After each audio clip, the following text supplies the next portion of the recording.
नमस्कार दोस्तों आज मैं अपनी वीडियो में बात करूंगी कि रसोई घर के कौन से हिस्से में माता अन्नपूर्णा का वास होता है। तो हमें उस हिस्से का विशेष ध्यान रखना चाहिए और उस हिस्से की साफ सफाई और स्वच्छता का भी ध्यान रखना चाहिए। दोस्तों हमारी जो रसोई घर है वह हमारे घर में सुख समृद्धि को लाती है यदि उसको सही ढंग से गृहिणी चलाती है। दोस्तों वीडियो को शुरू करने से पहले मैं मेरे आराध्य श्री लक्ष्मी नारायण को मैं कोटि कोटि प्रणाम करती हूँ। मैं उनको कोटि कोटि नमस्कार करती हूँ। दोस्तों कहते हैं घर का जो मेन हिस्सा होता है वह रसोई घर होती है। इसके साथ ही कह सकते हैं कि घर की बरकत का जो रास्ता है वह रसोई घर से ही होकर निकलता है। यदि रसोई घर में चीजों का सही से रख रखाव नहीं होता है या किसी भी चीज की कमी होती है या ये कह सकते हैं कि उनके जो हम लोग कार्य करते हैं उसमें हमारी जो क्रियाएं हैं वह सही नहीं है, तो ये एक बहुत बड़ा कारण हो सकता है कि हमारे घर में कभी भी धन की बरकत नहीं होती है या हमारे घर में माता अन्नपूर्णा का वास नहीं होता है। दोस्तों यदि आप लोग अपने घर में बरकत चाहते हो, रसोई घर की हमेशा ही आप लोग चाहते हो कि माता अन्नपूर्णा देख रेख करती रहे, तो आप लोग प्लीज मेरे चैनल को ज्यादा से ज्यादा सब्सक्राइब कर लीजिए, वीडियो को लाइक कर दीजिए और चैनल को भी आप लोग प्यार देते रहिए। दोस्तों मैं कई सारी वीडियोज अपने चैनल पर इसी तरीके की लाती रहती हूँ और मेरी माताओं बहनों तक मैं ये जानकारी पहुंचाती रहती हूँ। दोस्तों आप लोग मेरे वीडियो के एंड तक बने रहिए, क्योंकि मात्र आपका रसोई घर जो है वह आपके घर में सुख समृद्धि का साधन बन जाएगा। कहते हैं सबसे पहले जो बात कही जाती है वह रोटी की बात कही जाती है। कोई भी खाना खाने जा रहा होता है तो ज्यादातर लोग कहते हैं चलो रोटी को बनाते हैं। बिल्कुल दोस्तों, चाहे खाना हम लोग कुछ भी बना ले, तरह तरह के पकवान बना ले, लेकिन रोटी जो है वो बहुत ही महत्वपूर्ण चीज है भोजन में। तो दोस्तों चलिए सबसे पहले मैं बात करती हूँ कि हमें अपने घर की रोटी बनाते समय कौन कौन सी बातों को ध्यान में रखना चाहिए। इसके साथ ही कह सकते हैं कौन सी ऐसी गलतियां हैं जो हमें भूल कर भी नहीं करनी चाहिए। दोस्तों कहते हैं रोटी बनाते समय हमें छोटी से छोटी बातों को ध्यान में रखना चाहिए, क्योंकि सुख समृद्धि जो होती है वह गृहिणी के क्रियाकलापों से ही आती है। यदि गृहिणी चाहे तो अपने घर को स्वर्ग बना ले और उसके घर में कभी भी धन संपदा की कमी नहीं होने वाली है। दोस्तों यदि किसी कारणवश आपके घर में किसी प्रकार का कलेश आ गया है या कह सकते हैं कोई समस्या आ गई है, तो गृहिणी अपने कर्मों से उसे पल भर में मुक्त कर सकती है, कह सकते हैं पल भर में उससे छुटकारा पा सकती है यदि गृहिणी बुद्धिमान है या कह सकते हैं गृहिणी में संस्कार है। दोस्तों सबसे पहले अब मैं बात करती हूँ कि आप जब अपने घर की रोटी बनाने जाएं तो उससे पहले आटा लगाते हैं। दोस्तों आटा लगाते समय आप लोगों को हमेशा ही याद रखना चाहिए, जब भी आप अपने घर में आटा को लगाने जाएं तो आपको हमेशा ही उसमें हल्दी या चीनी का इस्तेमाल कर लेना है, भले ही आप उसमें एक चुटकी डालिए। हल्दी का इस्तेमाल करने से हमारी जो शरीर है या बॉडी है वह निरोगी रहती है। इसके साथ ही दोस्तों मैं आप लोगों को बता दूं, आटा लगाने के बाद एक सबसे महत्वपूर्ण जो काम है वो हर गृहिणी को करना चाहिए। दोस्तों आटा लगाने के बाद हमें अपने आटे की कह सकते हैं लोई में या कह सकते हैं आटे की पीड़ में हमें हमेशा ही अपनी उंगलियों की छाप को छोड़ना चाहिए। दोस्तों कई बार हमने अपने बड़े बुजुर्गों को देखा है कि आटा लगाने के बाद वह अपने आटे में उंगलियों की छाप को छोड़ देती है। क्या हम लोगों ने कभी सोचा है कि ऐसा कार्य वो क्यों करती हैं, और ना ही उन्होंने बताने की हम लोगों को प्रयास किया। चलिए दोस्तों आज मैं लाख टके की बात आप लोगों को अपनी वीडियो में बता देती हूँ, क्योंकि मैं भी कई सारे ग्रंथों का, कई सारे पुराणों का या कह सकते हैं कि भागवत के रसपान का मैं लाभ लेती हूँ, उसके बाद ही आप लोगों तक वीडियोस को पहुंचाती हूँ। दोस्तों जब हमारी माताएं या हम खुद जब उसमें उंगलियों की छाप को छोड़ते हैं तो दोस्तों ये कोई हम लोगों की ट्रिक नहीं है। इसका मेन रीजन ये है कि जब हम उनमें उंगलियों की छाप को छोड़ते हैं तो माता लक्ष्मी के चरण कमल हम अपने अन्न पर छोड़ देते हैं। ऐसा करने से हमारे घर में सुख समृद्धि जो है वो हमेशा बनी रहती है। और कोशिश करिए अब आटे को उस टाइम स्पर्श भी कर लीजिए, क्योंकि जब हम वहां पे चरण स्पर्श की छाप को छोड़ते हैं तो स्पर्श भी करना है। इसके साथ ही दोस्तों अब मैं आप लोगों को बता दी कि रोटी बनाते समय में कौन सी गलती नहीं करनी चाहिए। दोस्तों रोटी बनाते समय हमें कभी भी अपने आप को क्रोध अवस्था में नहीं रखना है, हमेशा ही मुस्कुराते रहना है या भगवान का स्मरण करते रहना है। इतना करने से भगवान को भोग लग जाता है। दोस्तों भगवान कभी खाने नहीं आते हैं, सिर्फ और सिर्फ गृहिणी की भावना के भूखे होते हैं और वह देखते हैं इस घर की जो गृहिणी है वो किस तरीके की है, संस्कारी है या उसके अंदर चरित्रहीनता भरी हुई है।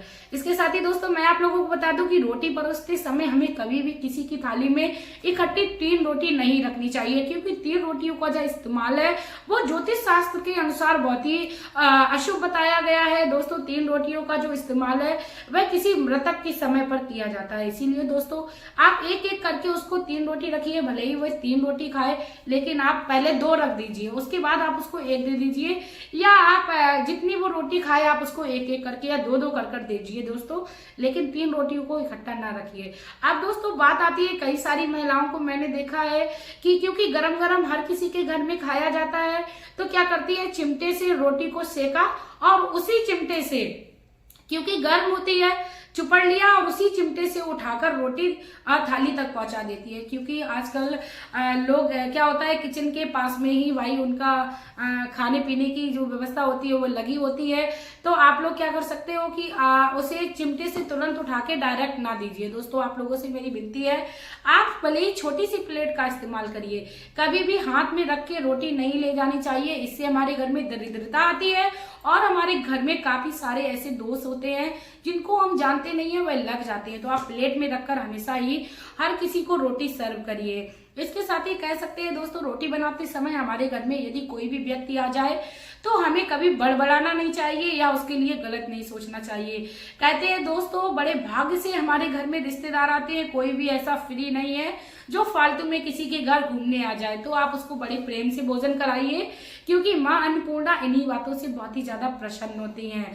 इसके साथ ही दोस्तों हम आप लोगों को बता दें कि आप पहली रोटी गाय की निकालिए, बाद की रोटी कुत्ते की अवश्य निकालिए। यदि संभव हो जाए तो आप चींटियों को भी छोटे छोटे टुकड़ों में रोटी को डाल दीजिए, यदि आपके पास संभव है तो, क्योंकि आजकल जो है क्या है, पक्के घर बन गए हैं। इसके साथ ही लोग अपने घर में दवाइयों का छिड़काव करा लेते हैं, तो कीड़े मकोड़े मिलना बहुत ही असंभव हो गया है। तो दोस्तों आप अपने रसोई घर में इन सब चीजों को ध्यान में रखिए। रोटी बनाते समय यदि आप इतनी सी बातों को ध्यान रखते हैं दोस्तों, हम बहुत सारी बातें आप लोगों से साझा नहीं करना चाहेंगे, क्योंकि इससे क्या होता है, माइंड डाइवर्ट हो जाता है। चलिए दोस्तों अब मैं बात कर लेती हूँ कि रोटी बनाने के बाद हमारे जो बर्तन होते हैं वह धुलने में आते हैं, तब ऐसे में हमें क्या करना है। दोस्तों कभी भी हमें गरम तवे को नहीं धुलना है। दोस्तों जब हम गरम तवा धुलने के लिए रख देते हैं तो हमारे जो भागे होते हैं वह सोने लगते हैं, हमेशा ही उसको ठंडा करके धोना चाहिए। उसके ऊपर कभी भी हमें गरम पर पानी नहीं डालना चाहिए। इसके बाद कहेंगे कि आपका जो चकला बेलन है उसमें भी आपकी कुशलता का राज्य छुपा होता है। दोस्तों कहते हैं चकले बेलन को कभी भी किसी भी जूठे हुए ब्रश से नहीं धुलना चाहिए। आप ब्रश को अच्छे से धो लें, उसके बाद उसमें जूठन ना लगी रह जाए, उसके बाद आप अपने लकड़ी के चकले बेलन को धुलिए, क्योंकि लकड़ी का जो वो बर्तन होता है या लकड़ी का जो भी चीज होती है वह जल्दी से अशुद्ध हो जाती है। इसीलिए आप हमेशा ही स्क्रब को धो के ही इस्तेमाल करिए। इसके बाद दोस्तों बर्तन धुल जाने के बाद कई सारी मैंने माताओं बहनों को देखा है कि बर्तन को सूखने के लिए पलट कर रख देती है, जैसे तवा हुआ, कढ़ाई हुई। कभी भी हमें अपने घर की तवा कढ़ाई को पलट कर नहीं रखना चाहिए। इससे क्या होता है, हमारा जो भाग्य यदि अच्छी क्रिया में चल रहा होता है तो वह पलट जाता है। इसीलिए दोस्तों हमें कभी भी अपने घर के चकला बेलन को हमेशा ही सीधे करके रख दीजिए, स्क्रब नहीं जूठा लगाना है। इसके साथ ही कहेंगे कढ़ाई और तवे को कभी भी पलट के नहीं रखना है यदि आप अपने घर में तरक्की चाहते हो। दोस्तों ये छोटी छोटी जो हम लोगों की गलत क्रियाएं हैं वह हमारे घर में वास्तु दोष लगाती हैं। दोस्तों वास्तु दोष जो होता है वह घर गृहस्थी से ही हमें लगता है। हमारे घर गृहस्थी में काफी सारे ऐसे कार्य होने लगते हैं जिनसे हमें इनका सामना करना पड़ सकता है। चलिए दोस्तों अब लास्ट में मैं किचन से संबंधित कुछ ऐसी बातें आप लोगों को बता देती हूँ कि आप लोगों को अपने किचन में कौन सी ऐसी चीजें हैं जो कभी भी हमें खाली नहीं करनी चाहिए। दोस्तों नंबर 1 पे आता है आटा। आटा के कनस्तर को कभी भी हमें झाड़ के खत्म नहीं होने देना है। आप अपने घर में दूसरा आटा मंगा के रख लीजिए, उसके बाद आप उसको साफ कर सकते हैं। कई सारी वीडियोस में मैंने देखा है लोग बोलते हैं कि कनस्तर को कभी साफ नहीं करना चाहिए या कनस्तर खाली नहीं हो पाए। दोस्तों समय समय पर हर चीज की साफ सफाई चाहिए होती है, तो आप अपने घर में आटा मंगा के अलग रख लीजिए, उसके बाद आप जब चाहें तो आप उसको धो भी सकते हैं दोस्तों। कहते हैं आधा अधूरा ज्ञान हमेशा ही लेट डूबता है। जब हम उसको साफ सफाई नहीं करेंगे, धुलेंगे नहीं, तो उससे हमारे घर में क्या होगा, उस आटे के कनस्तर में विषैले कीटाणु जो होते हैं वो पनपने लगते हैं, क्योंकि कीटाणु कभी किसी को दिखाई नहीं देते हैं। इसके बाद दोस्तों कह सकते हैं कभी भी चावल हमें अपने घर में पूरी तरीके से खत्म नहीं होने देने चाहिए, क्योंकि चावल जो होते हैं वो शुक्र का प्रतीक होते हैं। यदि आप हमारे घर में चावल को खत्म होने देंगे तो ऐसे में माता लक्ष्मी हमसे रुष्ट हो जाएंगी। और हल्दी को भी कभी हमें अपने घर में खत्म नहीं होने देना चाहिए, क्योंकि हल्दी को शुभ और मांगलिक कार्यों में भी इस्तेमाल किया जाता है और माता लक्ष्मी के पूजन में सबसे पहले उसका इस्तेमाल होता है। दोस्तों कभी भी हमें हल्दी को भी अपने घर में खत्म नहीं होने देना है। लास्ट में दोस्तों अब मैं आप लोगों को एक और बात बताना चाहूंगी कि कभी भी हमें अपने घर के नमक के डिब्बे को भी खाली नहीं होने देना चाहिए। दोस्तों कहते हैं नमक से हमारे घर की जितनी भी नकारात्मक ऊर्जा होती है वह बाहर चली जाती है, इसीलिए नमक के डिब्बे से भी हमें कभी नमक को खत्म नहीं होने देना है। और यदि संभव हो जाए तो नमक के पानी का पोछा हमें अपने घर में अवश्य लगाना चाहिए। और बृहस्पति के दिन कभी भी भूल कर भी हमें नमक के पोछे का या कोई भी पोछे का इस्तेमाल नहीं करना है घर में। यदि आप डेली क्रिया में लगाते हो तब तो ये सही है, लेकिन स्पेशली आपको बृहस्पति के दिन नहीं लगाना है। इसके साथ ही दोस्तों आप लोगों से अब मैं फिर से रिक्वेस्ट करना चाहूंगी, यदि आप लोगों को मेरे द्वारा दी गई जानकारी अच्छी लगी हो तो प्लीज आप लोग मेरे चैनल की इस वीडियो को ज्यादा से ज्यादा शेयर करें।